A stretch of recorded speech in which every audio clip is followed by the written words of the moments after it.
War isn't the opportunity, mispricing is. Every time global conflict escalates, the same question pops up. Where's the investment opportunity?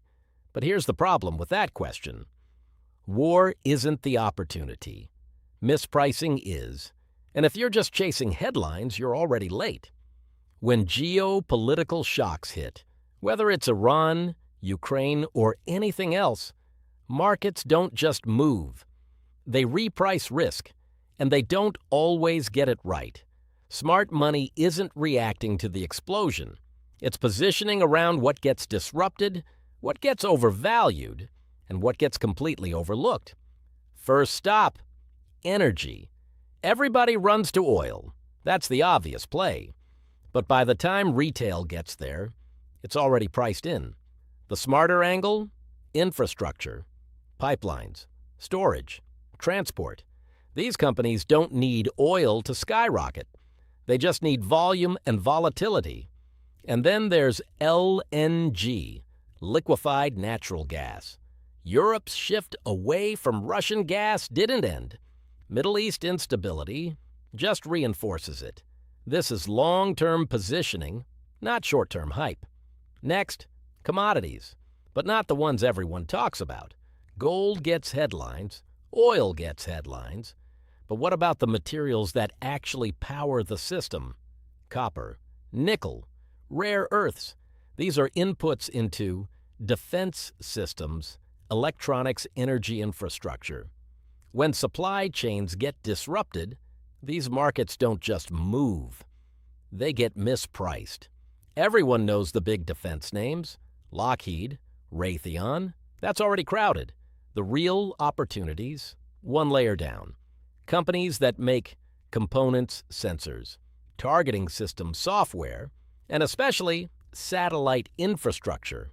Modern warfare isn't just physical, it's data, surveillance, intelligence.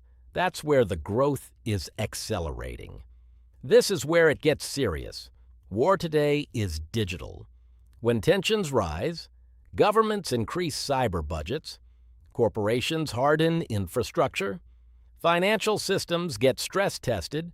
Cybersecurity isn't a spike.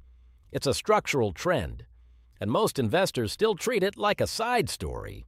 Here's the one most people miss: food. Conflict disrupts shipping lanes, fertilizer production, grain exports. We saw it with Ukraine. We'll keep seeing it. Food security is now national security, which means fertilizer companies, ag tech logistics firms become critical. When instability hits, money moves fast. Capital flows into U.S. dollar treasuries, gold. But here's the angle most miss. Emerging markets get hit, currencies weaken. That creates both risk and opportunity, if you know what you're doing. Now here's the part most people completely overlook. The biggest money historically isn't made during the conflict. It's made after. Post-World War II, the U.S. didn't just recover, it expanded massively. Reconstruction means infrastructure, engineering, materials, financing. This is where capital compounds, not during chaos, but during rebuilding. By the time you hear about it on mainstream media, it's already late. Institutional money moves early, quietly, into infrastructure funds, energy partnerships, logistics networks. These aren't flashy trades. They're positioning plays. This isn't about profiting from conflict. It's about understanding how capital moves when the world becomes unstable.